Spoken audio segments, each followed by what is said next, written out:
We are in a holding nursery essentially. So we never know from the time that we've done a cutting to the time that we've got 10-foot plants in the back, how long any one plant's going to be sitting in that one pot.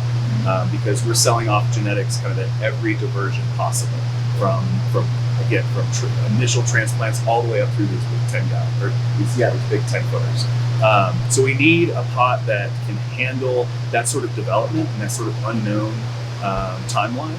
And so what we've seen is that if we were running plastic plants, we'd get root bound, or plastic pots, we'd get root bound before these things get any higher than this. And just purely based on space requirements and kind of the business model in general, then this has allowed us to make one decision pretty early on and stick with that and know that it's not going to damage the plant or the product by the end of it. Is it the best thing to run a 10-foot plant out of a 1-gallon pot? I would not suggest it to anybody, but purely by accident, these experiments in the back are kind of showing that you can still, absolutely with the right amount of just natural air pruning, keep those things healthy. So it's been a pretty simple decision that way. And also what we've noticed, that all this knowledge came right out of the cannabis industry as far as we were concerned. We kind of took as much of our knowledge from that space and translated it over into hemp, because we are dealing with a high cannabinoid, intentionally cultivated product.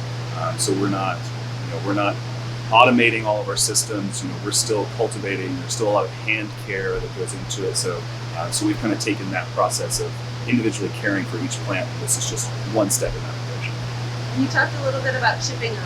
Can you tell me a little bit about that? So just because there happens to be one around here, what we noticed is that the flexibility of the size of the pot allows us to pack more plants per truckload than we could with either round or square blow mold plastic pots.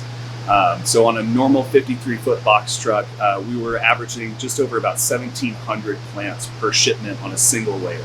And it was purely because of that ability to stack them or to push them so close together that we never had any sort of issues whatsoever. No broken pots, obviously, because of that. You start, shippers kind of start pushing things harder towards the back of it. So we'd have broken plastic on some shipments early on.